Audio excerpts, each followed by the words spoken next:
ദൈവഭക്തിയാണ് ജ്ഞാനത്തിന്റെ ഉറവിടം. പരിശുദ്ധനായവനെ അറിയുന്നതാണ് അറിവ്.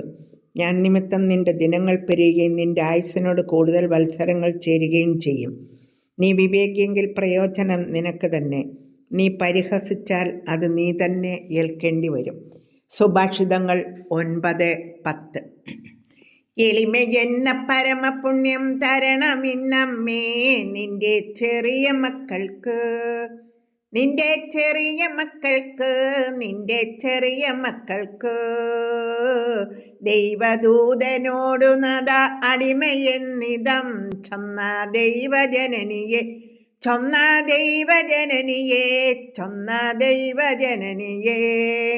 തകർക്കും നികളമൊക്കെ ദൈവമിങ്ങനെ റുഹാ നിറഞ്ഞരുളി നീയല്ലോ, നിറഞ്ഞരുളി നീയല്ലോ, നിറഞ്ഞരുളി നീയല്ലോ.